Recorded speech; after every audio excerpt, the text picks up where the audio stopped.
Buenas noches a todos. Espero que todos bien y con salud. El objetivo de esta presentación, que es una presentación que hacemos trimestralmente para nuestros clientes, es dar un pantallazo sin entrar a mucho detalle de cómo estamos viendo los mercados financieros globales, con particular foco en los mercados desarrollados, que es donde concentramos la mayor parte de las inversiones de nuestros fondos.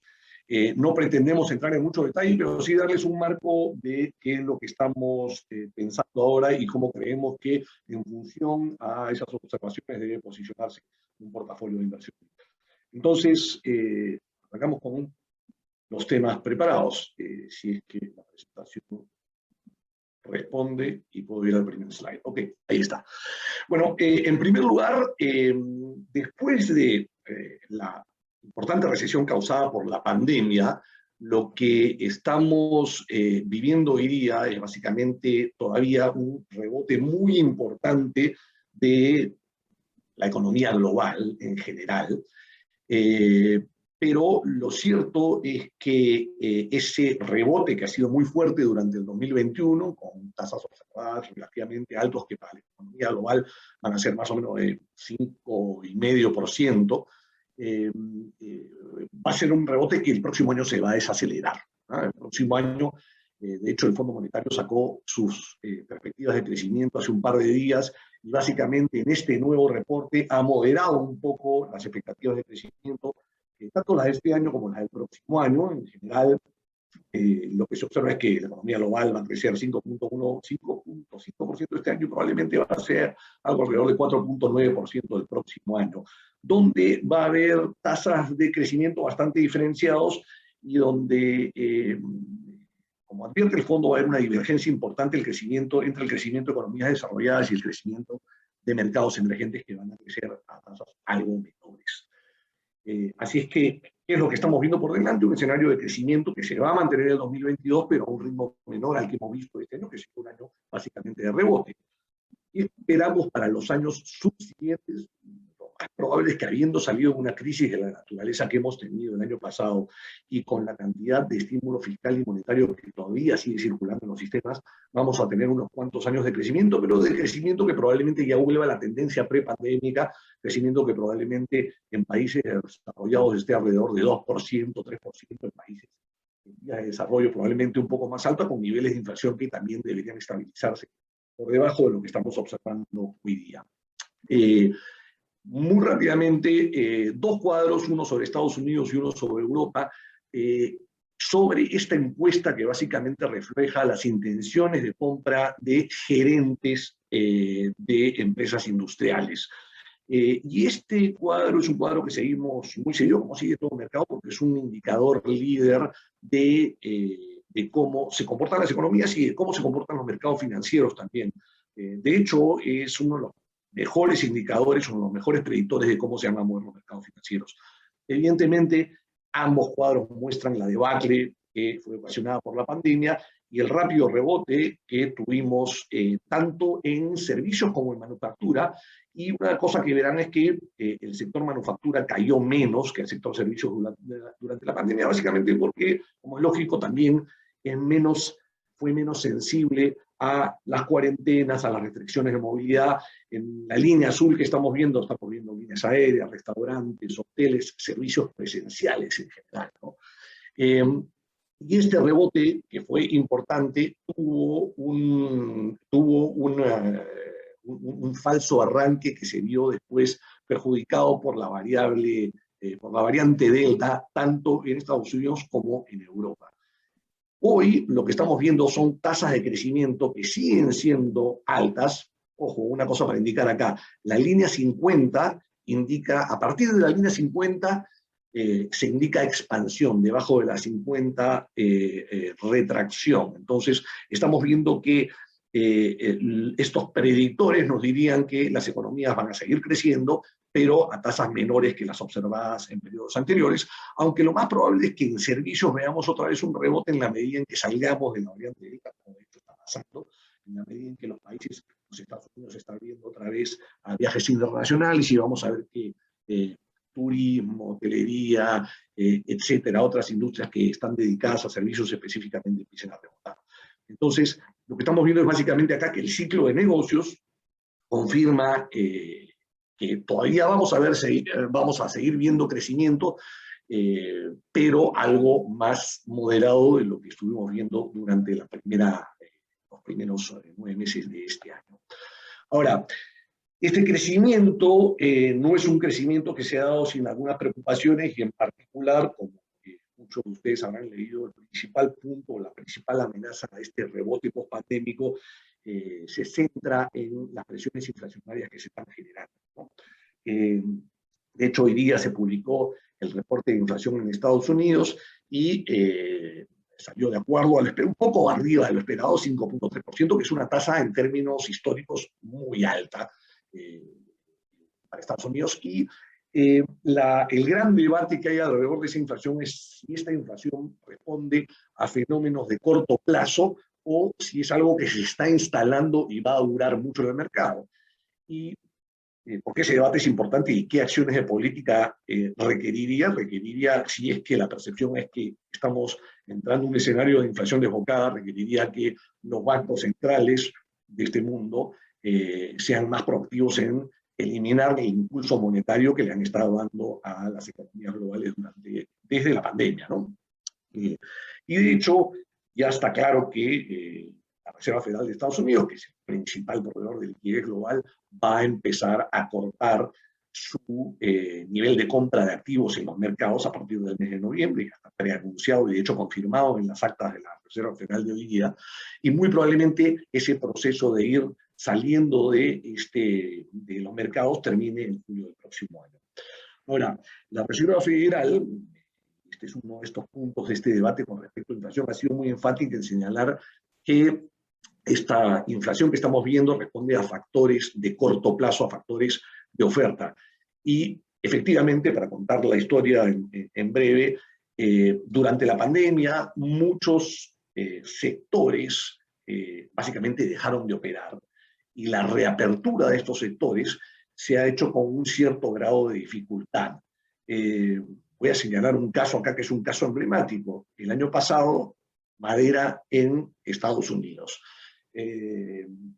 Muchos aserraderos cerraron debido a la falta de demanda, pero de repente la tasa de interés bajísima que puso la Reserva Federal para ayudar a retomar el consumo generó un auge de inversión inmobiliaria. La gente empezó a comprar casas nuevamente, no solo porque las tasas hipotecarias estaban muy bajas, sino porque las posibilidades que otorga el trabajo remoto de, digamos, dejar de vivir en un departamento de 50 metros cuadrados en Nueva York para vivir en una casa donde quiera esta persona, generaron esta movilidad y este cambio de residencia importante con la presión correspondiente del mercado inmobiliario. Bueno, resulta que esta presión se genera en un contexto en que los aserraderos estaban cerrados y durante los últimos meses del año pasado tuvimos esta suba de 115% del precio de la madera. Durante el primer trimestre de este año se siguió viendo esta presión, pero una vez que los aserraderos vieron esta presión, que el mecanismo de precios actuó y se empezaron a recontratar trabajadores para la industria,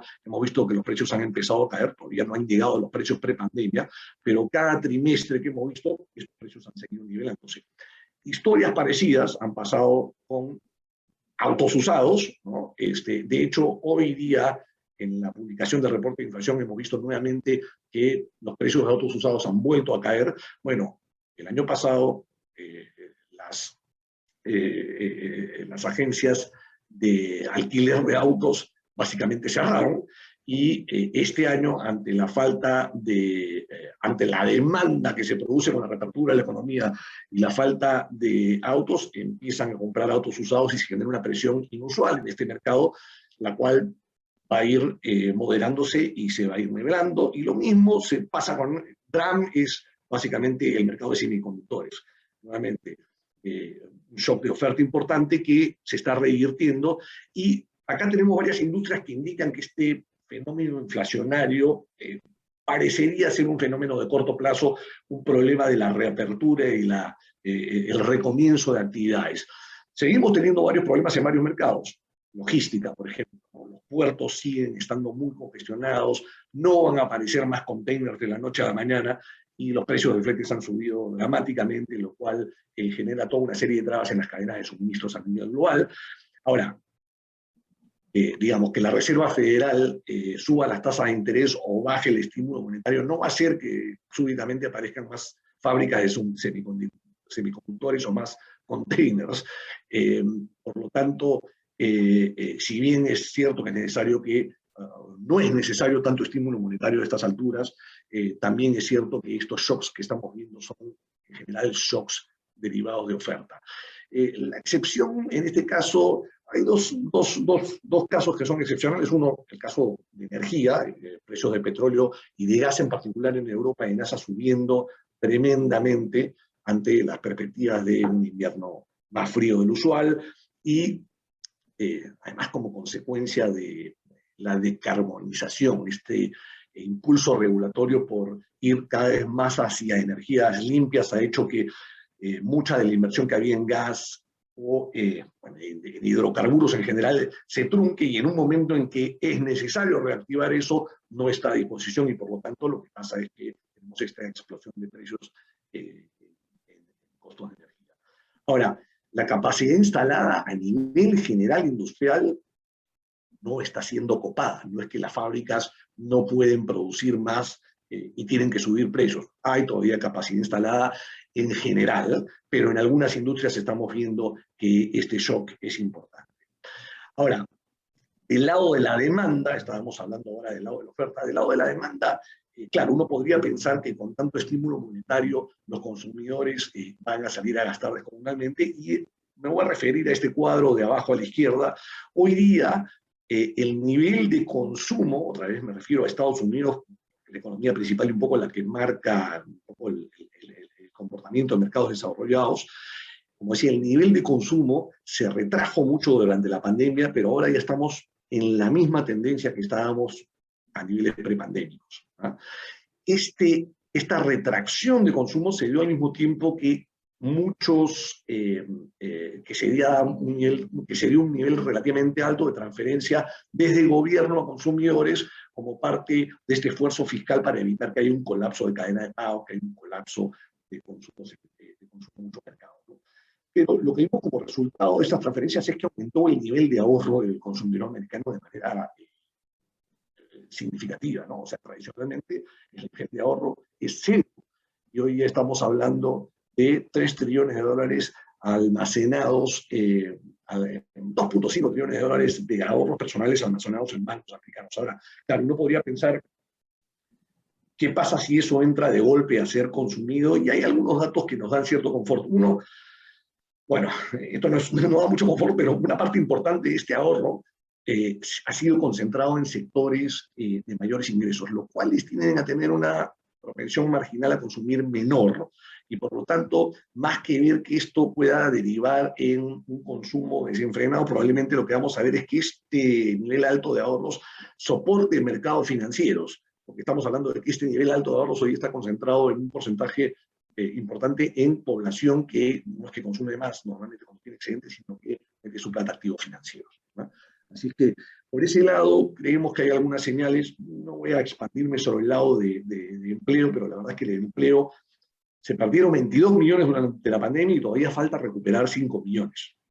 Con lo cual, si bien hay algunos sectores, en particular en servicios donde los sueldos han subido de manera importante porque hay mucho trabajador que no ha querido volver a trabajar al sector, y estamos viendo, qué sé yo, que McDonald's está pagando $25 la hora, por ejemplo, y signing bonus para contratar gente. Son sectores muy particulares en los que pasa esto, y no sería un fenómeno generalizado. Otra vez, estamos pensando que estos problemas de presiones inflacionarias se moderarían en un plazo no muy largo. Y algo que agrega a esta percepción es que las expectativas del mercado siguen ancladas. Es este gráfico es la tasa del bono de 5 años en 5 años. ¿No? Es el mercado de futuro, ese bono, y hoy día ese mercado está tradeando a una tasa de interés que está por debajo de lo que estaba históricamente. Estamos hablando de los últimos 15 años acá básicamente, periodos durante los cuales teníamos inflación para nada fuera de control, ¿no? Entonces, una cosa que es importante, no solamente que se perciba que los fenómenos de alza de precios son temporales y creemos que en varios de estos casos, en la medida en que las economías, que estos sectores industriales vuelvan a trabajar, las presiones inflacionarias se moderarían, sino que además las expectativas de inflación no se están descontrolando. Acá básicamente lo que nos dice es que el mercado no está esperando que en 5 años hay una inflación más allá de lo que marca esta tasa. Así que, en resumen, para este pequeño cuadro macro que intentamos proyectar, uno, una importante recuperación de la recesión del 2020, muy rápida y a tasas de crecimiento muy altas, tasas que evidentemente se tienen que moderar. Como resultado de esta rápida recuperación y de las dislocaciones que causó la pandemia, estamos viendo presiones inflacionarias que creemos que van a ir moderándose cuando probablemente tome, no sé, el primer semestre del próximo año hasta que realmente veamos que esto se nivele, pero al mismo tiempo esto requeriría, en la medida en que la economía se vaya estabilizando a niveles de crecimiento de tendencia de largo plazo y la inflación vaya moderándose también, probablemente veamos que las tasas de interés vayan subiendo también para responder a los niveles de inflación que vayamos a ver en un futuro relativamente cercano, ¿no? Con esto paso a contexto de los mercados financieros y le doy la palabra a Fernando para que tome estos temas. Bueno, gracias, Alfredo. No sé si todos me pueden escuchar. Ante todo, quisiera agradecer su tiempo para acompañarnos hoy en nuestro primer evento, en el que tratamos de explicar hacia dónde podrían irse los mercados financieros en los próximos 12 meses, ¿no? Particularmente los bonos y las acciones. Quisiera comenzar enfatizando 2 puntos que mencionó Alfredo que me parecen claves en el mensaje final que queremos dar, que es cuándo invertir y dónde invertir, ¿no? El mundo en general y los mercados desarrollados en particular se han recuperado rápidamente y se espera que el crecimiento sea positivo, ¿no? Se desacelere, pero sea positivo. Este mensaje es clave, ¿ya? Porque en escenarios donde el crecimiento es positivo, no se prevén caídas fuertes y duraderas en los mercados financieros. Quiero resaltar la palabra fuerte y duradera, ¿no? Entonces, en un escenario de crecimiento positivo, es un muy buen momento para invertir hoy día, ¿no? Y cuando me refiero a fuerte, digo caídas mayores al 20% y duraderas es que duren más de un año. La caída de los 2000 se recuperó, del dot-com se recuperaron 6 años después. Es decir, si hubieras empezado a invertir en el 2000, el 2006 recién hubieras recuperado. En el 2008 se demoró 5 años en recuperar y el año pasado se han demorado 6 meses, ¿no? Por lo tanto, estamos en un buen momento para invertir porque el crecimiento es positivo. El segundo punto que quiero resaltar está más dirigido hacia dónde invertir, ¿no? Y acá me voy a detener un poco y voy a tratar de ser un poco lo más didáctico posible, ¿ya? Y este punto está ligado a la inflación y su impacto en los mercados, particularmente su impacto en las tasas de interés. Como pueden ver en el gráfico de la izquierda, los últimos 20 años hemos estado en un proceso de bajas consecutivas en las tasas de interés. El bono de tesoro a 10 años ha pasado de rendir casi 7% a rendir 1,60 hoy día, ¿no?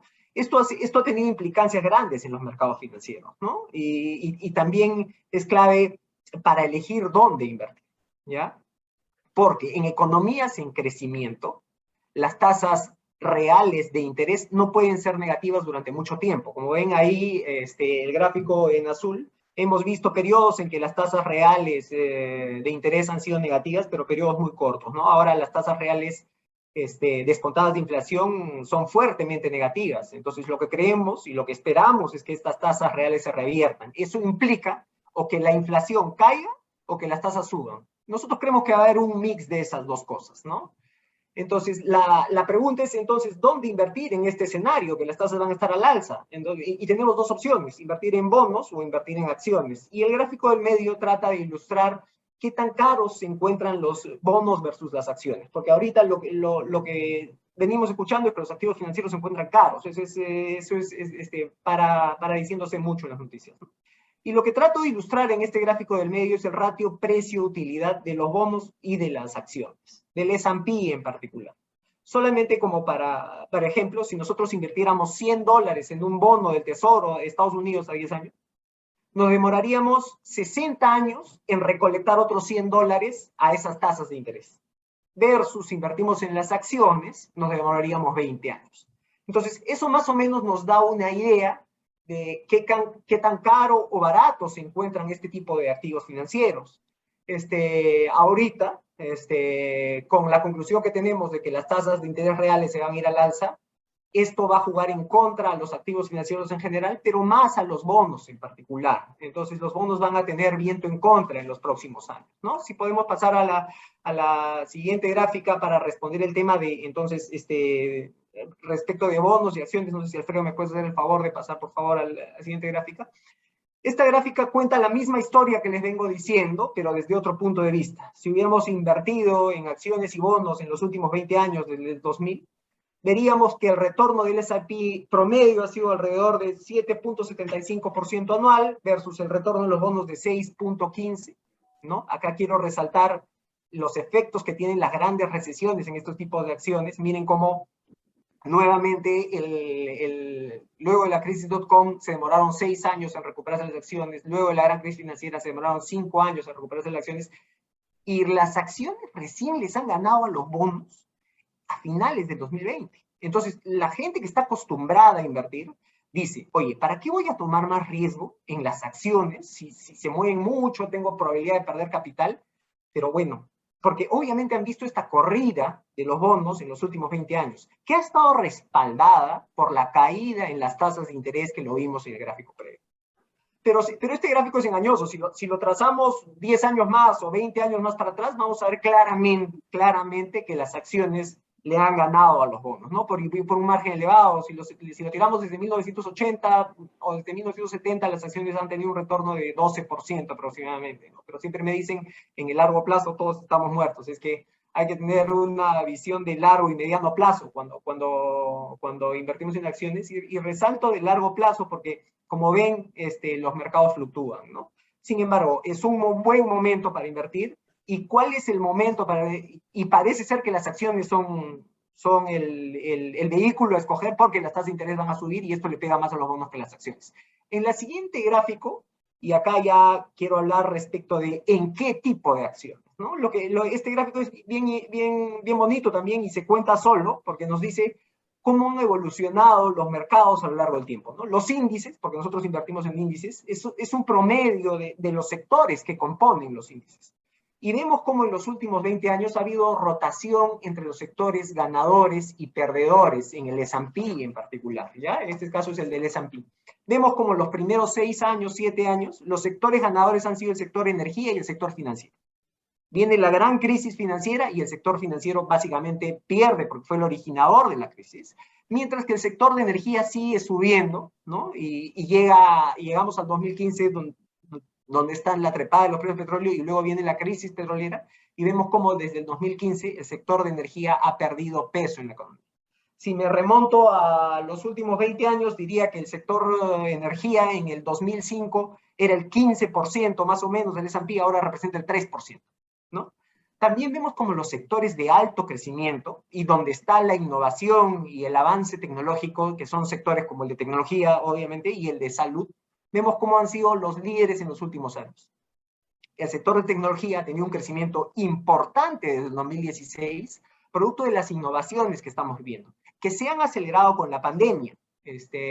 Las comunicaciones online, no sé, la inteligencia artificial, el uso de data, todos estos sectores están impulsando el crecimiento de sus utilidades de manera agresiva, mucho más rápido que el mercado. Entonces, yo creo que es clave saber elegir los sectores ganadores para los próximos años, ¿no? Pero sin embargo, diría yo, en este escenario de tasas al alza, ¿no?